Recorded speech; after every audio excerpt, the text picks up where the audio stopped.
अस्सलामुअलैकुम dear students, welcome to chemistry with Sajid. आज का हमारा टॉपिक होगा एसिडिटी ऑफ अल्कोहल्स। बात करते हैं कि एसिडिटी ऑफ अल्कोहल जो हैं वो अल्कोहल एसिडिक होते हैं, क्यों एसिडिक होते हैं और इसकी एसिडिटी जो है वो किस तरह से वेरी करती है, किस तरह से चेंज होती है। तो हम बात करेंगे एसिडिटी ऑफ अल्कोहल्स के बारे में। एसिडिटी ऑफ अल्कोहल्स, पहली तो बात यह है कि अल्कोहल्स जो हैं ये हम कहते हैं कि एसिडिक होते हैं, लेकिन बहुत कम एसिडिक होते हैं। तो इसलिए हम लिख सकते हैं कि alcohols are very very weak acids. Alcohol क्या होते हैं? बहुत ही कमज़ोर एसिड्स होते हैं। इसलिए बाज़ औक़ात इसको हम कंसिडर करते हैं, consider practically as neutral. Practically जो है इसको हम क्या कंसिडर करते हैं? प्रैक्टिकली एज न्यूट्रल कंसिडर करते हैं, ठीक है ना। अब बात करते हैं कि अल्कोहल की एसिडिटी क्यों है। देखिए अल्कोहल्स क्या होते हैं, मैं जनरल फार्मूला लिख देता हूँ अल्कोहल्स का। अल्कोहल्स में आपके पास हाइड्रोक्सिल ग्रुप होता है। हाइड्रोक्सिल ग्रुप में कार्बन हाइड्रोजन बॉन्ड होता है।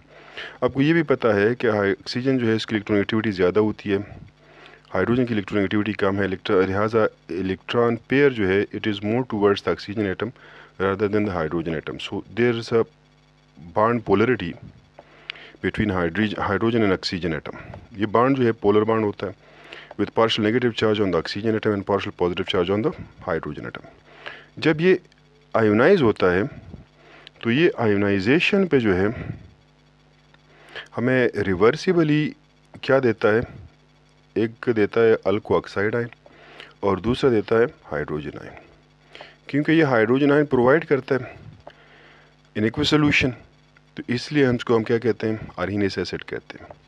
या चूँकि ये प्रोटॉन डोनर होता है इस वजह से इसको हम एसिड कह सकते हैं। ये जो आयन बन गया इसको हम कहते हैं अल्को ऑक्साइड आयन कहते हैं। क्या है? Alkoxide ion. और ये क्या है? ये है हमारे पास प्रोटॉन। चूँकि अल्कोहल जो है ये प्रोटॉन डोनर है, इस वजह से इसको लोरी ब्रांस्टन कंसेप्ट के बेस पे जो है हम कह सकते हैं कि ये एसिडिक होते हैं। अच्छा, मैंने यहाँ पर एरो के निशान डाले हुए हैं, फॉरवर्ड डायरेक्शन में भी और बैकवर्ड डायरेक्शन में। Half arrow in forward direction, half arrow in backward direction, लेकिन साइजेस उनके कम और ज़्यादा है।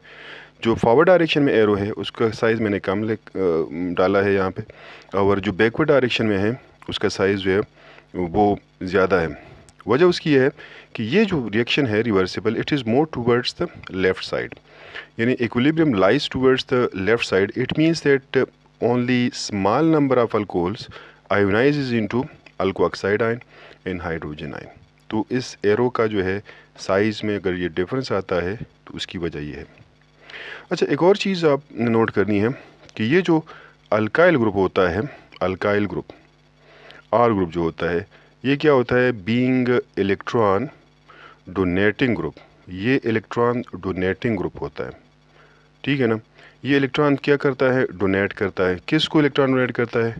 To oxygen of the hydroxyl group, oxygen of the OH group को ये इलेक्ट्रॉन डोनेट करता है। क्लियर है? जब oxygen of the hydroxyl group को इलेक्ट्रॉन डोनेट करता है तो इससे ये हो जाता है कि जो रिलीज़ ऑफ प्रोटॉन है ये मुश्किल हो जाता है। तो हम लिख सकते हैं it makes the release of proton difficult, make the release of proton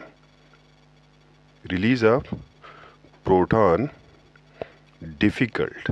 proton मुश्किल से रिलीज़ होगा। जब प्रोटॉन मुश्किल से रिलीज़ होगा तो उतनी उसकी एसिडिक स्ट्रेंथ जो है वो कम होगी। तो दूसरे अल्फाज में हम कह सकते हैं कि जितना भी आपके पास लार्जर जो है अल्काइल ग्रुप अटैच हो, larger the size of alkyl group, size of alkyl group, alkyl group का साइज़ जितना ज़्यादा होगा तो उतनी ही जो है laser will be the acidic strength will be the acidic strength of alcohol। Alcohol की एसिडिक स्ट्रेंथ जो है उतनी ही कम होगी। तो इस हिसाब से अगर मैं थोड़ा सा एसिडिटी ऑर्डर जो है कुछ एसिड्स का यहाँ पर लिखूँ तो वो कुछ इस तरह से होंगे कि आपके पास अगर CH3OH है यानी मीथेनॉल है, वो ज़्यादा एसिडिक होगा, मोर एसिडिक होगा देन C2H5OH से यानी इथेनॉल से।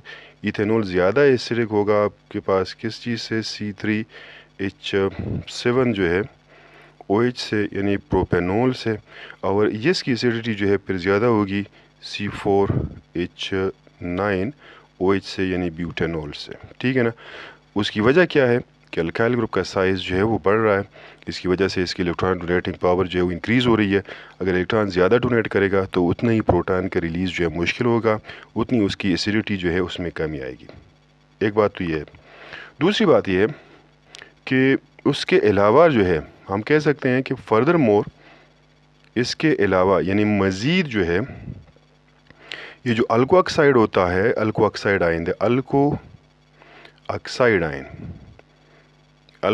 Ion is not resonance stabilize। ये alkoxide ion resonance stabilise नहीं होता, मतलब इसके रेजोनेंस स्ट्रक्चर्स नहीं हो सकते। तो अगर ये रेजोनेंस स्टेबलाइज नहीं होता तो ये क्या होगा, लेस स्टेबल होगा, it will be less stable, will recombine with the proton के साथ ये फिर रिकम्बाइन होगा और क्या बनाएगा, form the unionised alcohol molecule. आपको वापस जो है अनआयोनाइज्ड जो अल्कोहल मॉलिक्यूल्स हैं वो वापस बन जाएंगे। ठीक है। इस वजह से मैंने वहाँ पर ऊपर लिखा है कि इक्विलिब्रियम किस तरफ होगा, towards the unionised side of the alcohol होगा। तो आयोनाइज्ड मॉलिक्यूल्स जो हैं बहुत कम होंगे, अनआयोनाइज्ड मॉलिक्यूल जो हैं वो ज़्यादा होंगे। तो ये एक और रीज़न आ गया। अब अगर मैं बात करूँ कि प्राइमरी सेकेंडरी टर्शियरी अगर अल्कोहल्स हों तो उसकी रिएक्टिविटी एसिडिटी ऑर्डर जो है वो क्या होगा, तो हम इस तरह से लिखते हैं कि एसिडिटी ऑर्डर जो आपके पास बनता है, एसिडिटी ऑर्डर ऑफ अल्कोहल्स यानी डिफरेंट अल्कोहल्स जो हैं उसके हिसाब से। तो मैं अगर इस तरह से लिखूं कि मेरे पास है मीथेनॉल है, CH3OH है, तो इसकी एसिडिक स्ट्रेंथ जो है वो ज़्यादा होगी बनिस्बत दूसरे जो प्राइमरी अल्कोहल्स हैं, यानी वो इथेनॉल भी हो सकते हैं, वो प्रोपेनॉल भी प्राइमरी हो सकता है, वो ब्यूटेनॉल भी प्राइमरी हो सकते हैं, तो इसकी निस्बत इसकी एसिडिक स्ट्रेंथ जो है वो ज़्यादा होगी। लेकिन मैं अगर सेकेंडरी अल्कोहल्स के साथ इसको ट्रीट करता हूँ या सेकेंडरी अल्कोहल के साथ इसको कंपेयर करता हूँ तो प्राइमरी की जो एसिडिक स्ट्रेंथ है वो सेकेंडरी अल्कोहल से ज़्यादा होगी और सेकेंडरी अल्कोहल की एसिडिक स्ट्रेंथ जो है वो फिर किससे ज़्यादा होती है, टर्शरी अल्कोहल से ज़्यादा होती है। तो ये उसके दूसरा ऑर्डर आपके पास आ गया। आखिरी जो बात यहाँ पर करने वाली है वो है उसके pKa वैल्यूज़ की। हम कहते हैं कि अल्कोहल जो हैं, अल्कोहल्स वो लेस एसिडिक होते हैं, लेस एसिडिक देन वाटर की निस्बत इसकी एसिडिक स्ट्रेंथ जो है वो कम है। अच्छा, sorry for interruption in video. मैं बात कर रहा था कि अल्कोहल्स, मैंने यहाँ पर बात की है कि अल्कोहल्स लेस एसिडिक होते हैं देन वाटर, और इसका हमें अंदाज़ा कहाँ से होगा, उसके pKa वैल्यू से। अगर मैं pKa वैल्यू वाटर का करता हूँ तो 15.7 है, pKa वैल्यू ऑफ अल्कोहल जो है वो 16 to 18 होता है। जितनी कम pKa वैल्यू होगी उतनी उसकी एसिडिक स्ट्रेंथ जो है वो ज़्यादा होगी। इसका मतलब है कि water is more acidic as compare to alcohols. ये भी याद रहे कि मीथेनॉल और इथेनॉल की बात नहीं हो रही। मीथेनॉल और इथेनॉल जो है उसके pKa वैल्यूज़ जो है वाटर से कम होती हैं, उसके तकरीबन 15.5, दोनों के तकरीबन 15.5 जो है वो pKa वैल्यू है। इसका मतलब है कि इथेनॉल मीथेनॉल जो है वो ज़्यादा एसिडिक है एज़ कम्पेयर टू वाटर। लेकिन यहाँ पर सूरत हाल कुछ यूँ है। अच्छा, अगर आप और भी एक दो अंदाज़ा लगाना चाहते हैं तो आप यूँ भी कह सकते हैं कि अल्कोहल जो है वो रिएक्ट नहीं करते अल्कलीज़ के साथ, यानी सोडियम हाइड्रोक्साइड के साथ, पोटाशियम हाइड्रोक्साइड के साथ उसका रिएक्शन नहीं होता। उसके अलावा हम कहते हैं कि can not release carbon dioxide gas from carbonates.